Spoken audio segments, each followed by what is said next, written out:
Mysticism and mental illness, welcome.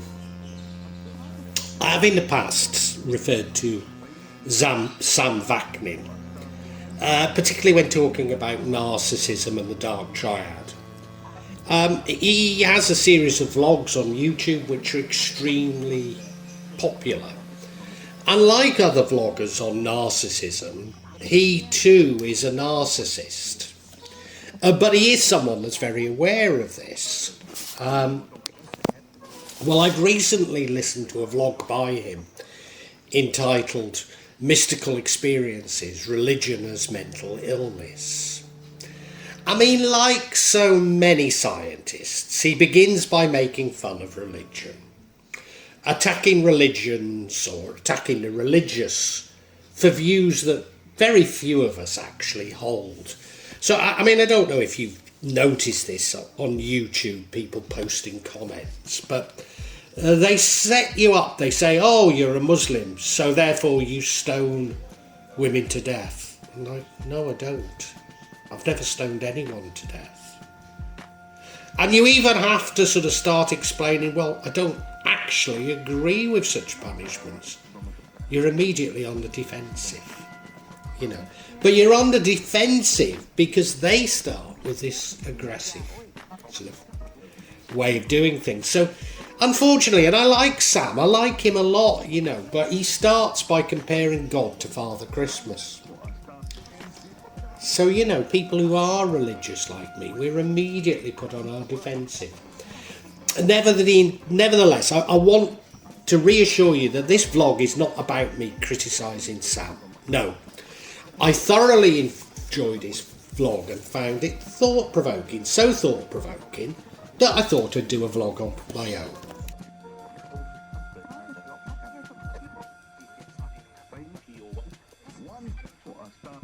Religion and mental illness. Sigmund Freud describes religion as a form of mental illness. In fact, he said religions are forms of delusional disorders. So I guess that should be our starting point. Now, this, of course, is a very different argument to that religions cause or even cure mental illness. Arguments which I don't propose to consider in this vlog. No, this argument is that religion, or certainly mysticism, is itself a mental illness.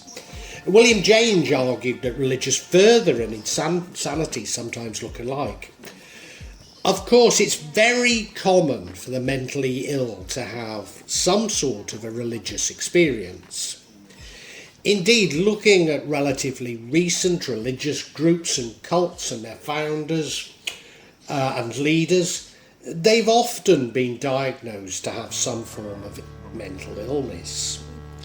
My schizophrenic son, and I have to say, whilst it's difficult to believe anything he's told me since he reached about the age of 13, he does claim to have had religious experiences. George Devereaux referred to primitive religion as schizophrenia. Indeed, you could ask, what is the difference between talking to God and talking to imaginary voices? A mystical psychosis is a term that was coined by Arthur J. Deikman in the early 1970s to characterize first-person accounts of psychotic experiences that are strikingly similar to reports of mystical experiences. Psychotic experiences appear to me more prevalent in religious societies such as Tibet than in non-religious, and strikingly more so, than in non-religious societies such as Vietnam. But psychotic experience, in this study at least, did not equal psychosis. Young also allocates mystical experiences to the unconscious. But of course, Young didn't quite follow Freud's line on it, and as you know, as they got older, they differed more and more. Jung states that Meister Eckhart, a German Catholic mystic, was the first person to ever view God psychologically and to observe that humanity affects God just as God affects humanity. Meister Eckhart's theology and mysticism revolve around a few key concepts, including the notion of mysticism of the ground, and stated that when God is fully in a person, he or she shares that same ground. Perhaps at this point I need to emphasise that religion, spirituality, magic, the New Age, occult, seem somewhat interchangeable within these arguments. But I should also emphasise that religious denominations, magicians, New Agers, use similar arguments to put down those who are not on their path.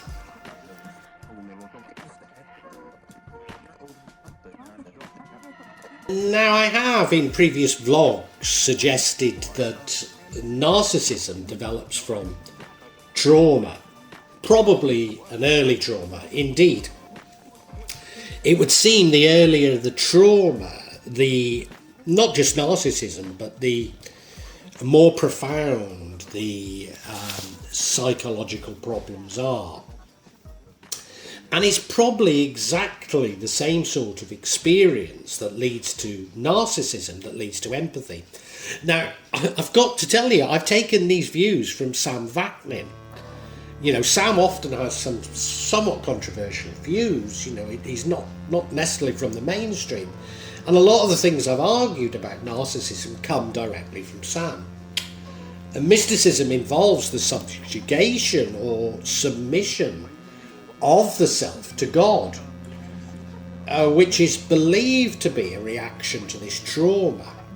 So in other words, we turn to God, or we subjugate ourselves to what we see as being a higher power. But that is a reaction to this childhood trauma. Sam himself lists features of mysticism which correlate with narcissism. So, I mean, I suppose the most obvious one is grandiosity.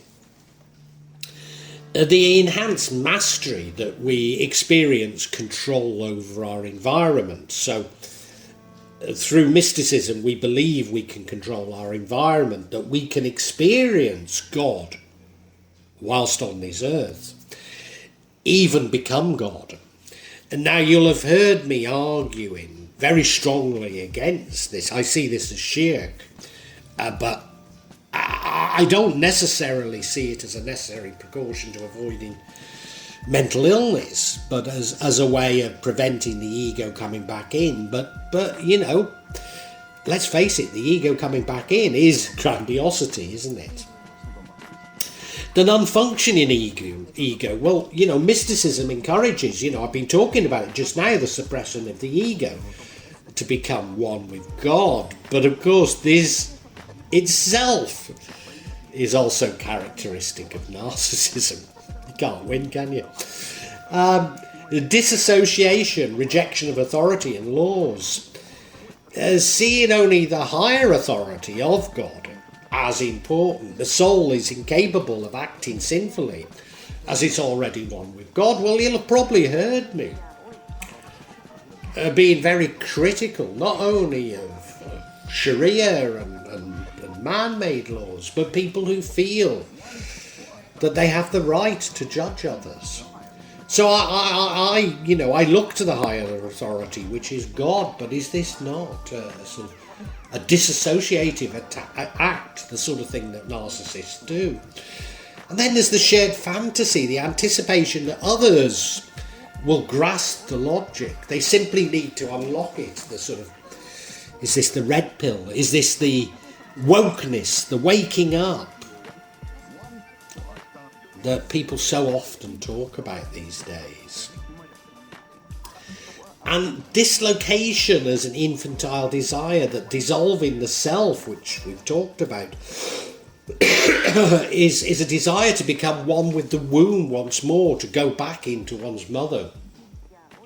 Again, this is related to the surrender to God, which is Islam, Or, as I've talked in other vlogs, submission to the power of the universe or nature. And mysticism and neurology.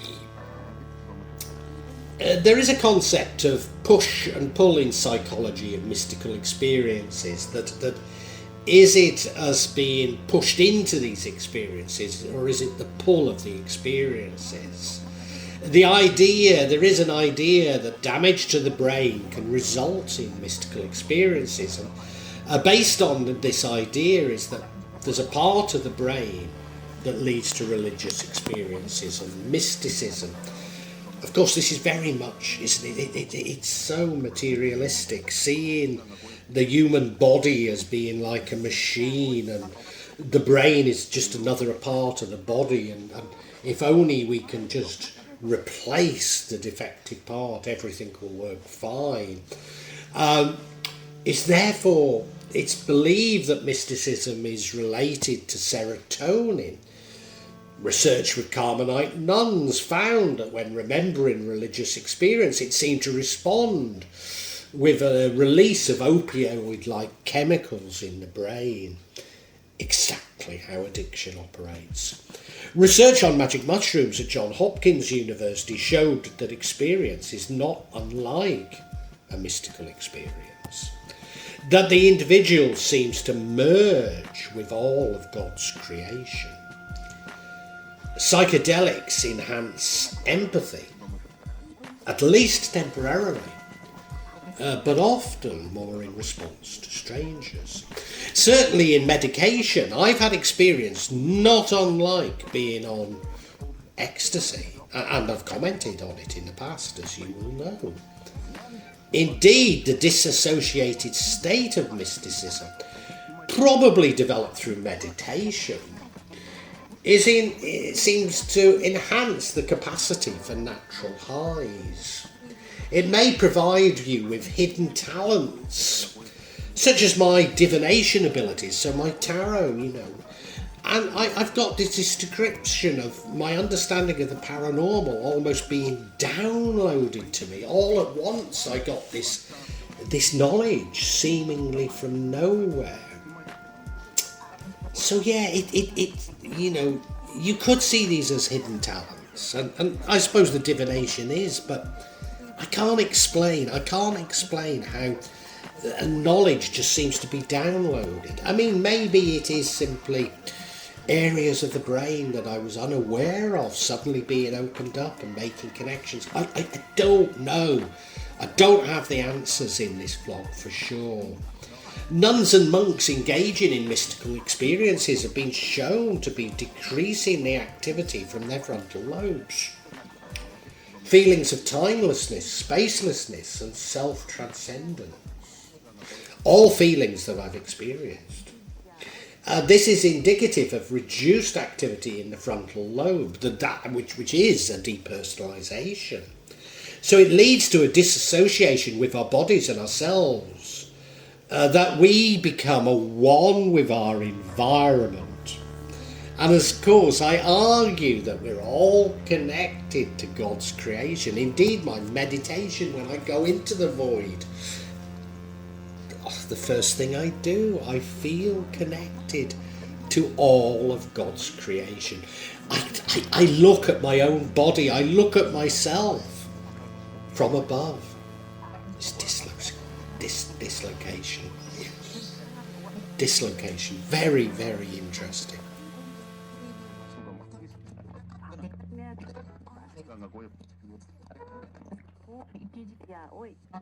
Appraisal.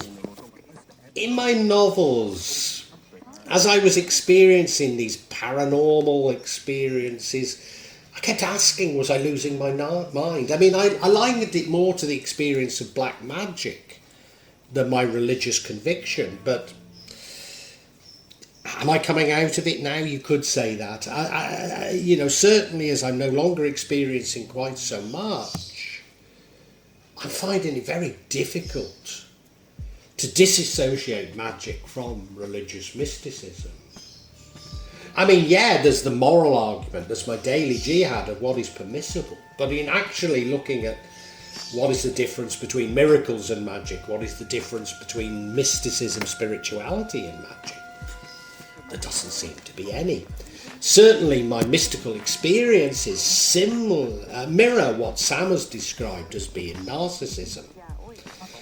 And given that my empathy, as I see it, comes from similar early trauma to narcissism, is it possible that my mysticism is indicative of mental illness? Furthermore, as a result of black magic, or at least the knowledge that black magic was being used, my wife lost her mind. Is my mysticism indicative of me also experiencing a psychotic episode? And, there is, I believe, substantial evidence that we were poisoned with lead. So even if you don't, or lead acetate, so even if you don't believe, you can't disbelieve that magic was being used against us, but even if you don't believe that magic per se has any influence on us, it was just our brains turning it into this monster that it became, it would certainly be aided by lead poisoning, wouldn't it?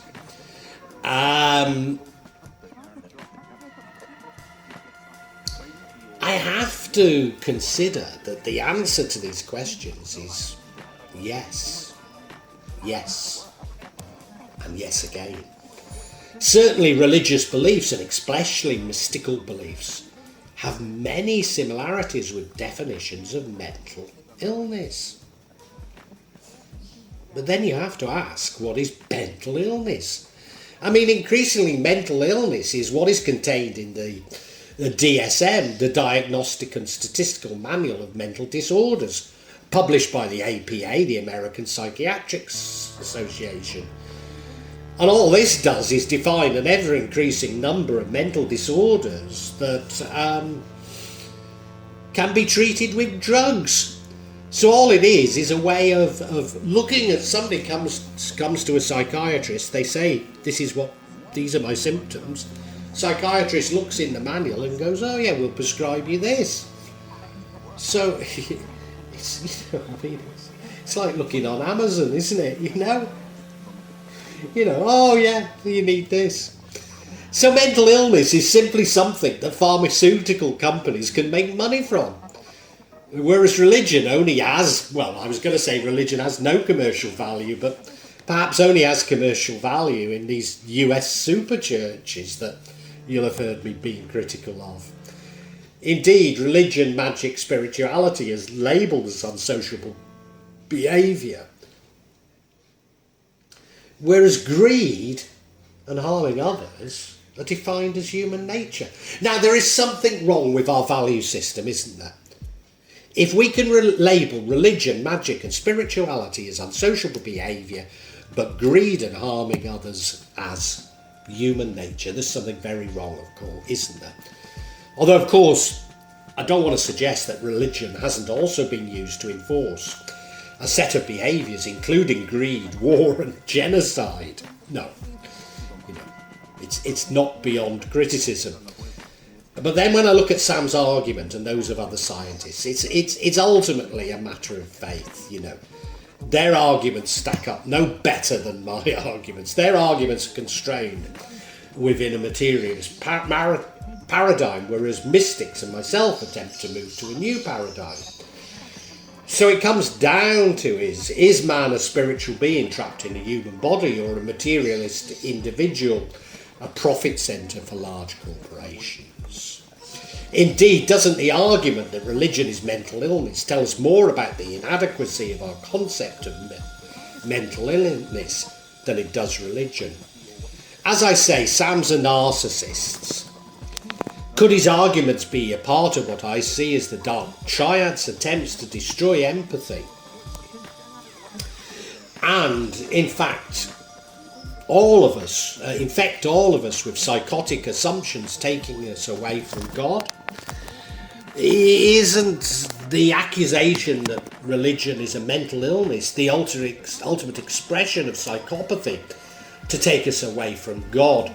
That religion is something lurking to infect society. Well, it's not my intention to question Sam in this way. No, I do enjoy listening to him.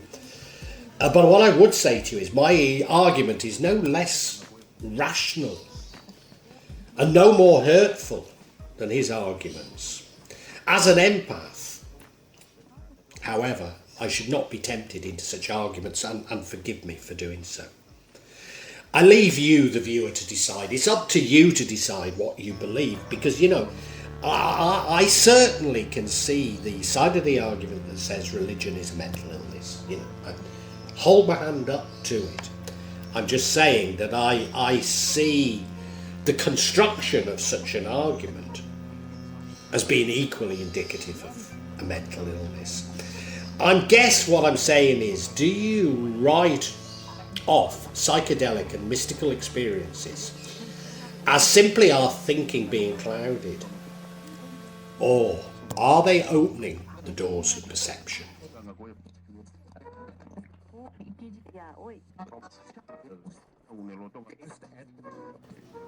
Well, I really hope you've enjoyed this vlog, and that, not only got something out of it, but provoked thoughts. I'm not here to push my beliefs, my thoughts on you, only to open up your own thinking, get you thinking about the world and life. When I started The Real Magic of Java, I believed that I'd only release them every month or maybe every 2 months. But now I find myself adding to this subsection once or twice a week. But please subscribe and hit the bell to get notifications for when I add new parts to this subsection.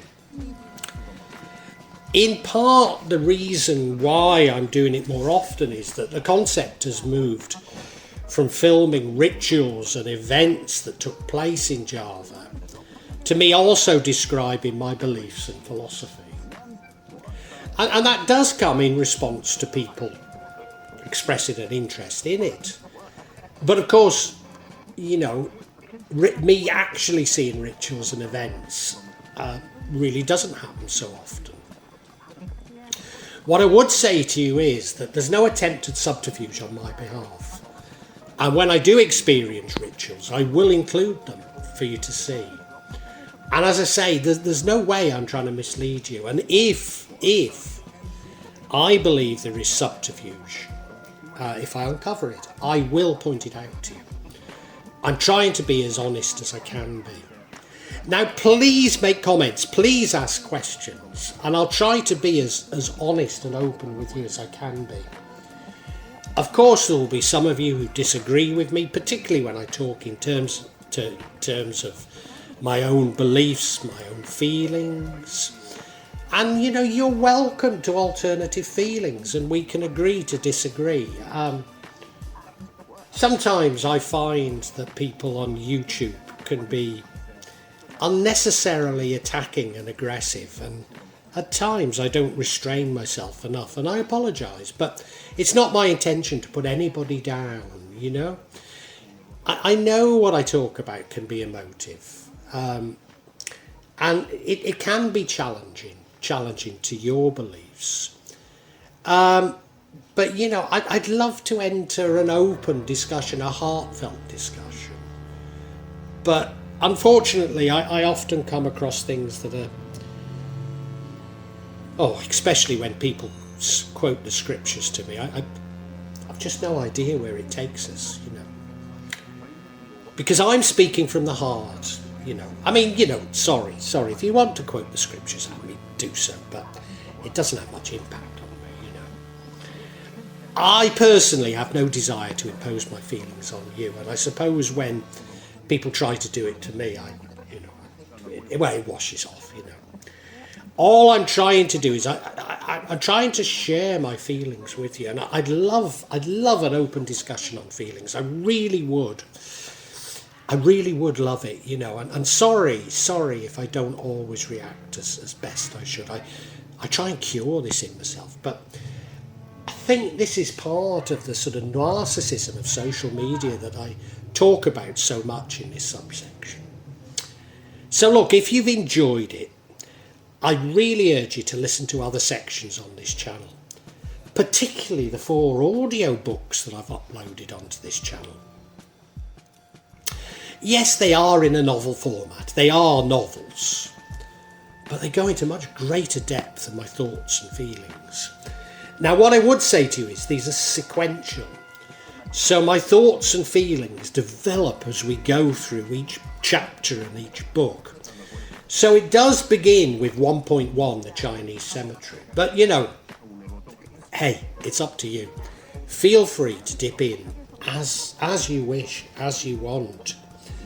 And, you know, really heartfelt thanks for listening to this. And I really want to say a great big thank you, and God bless you.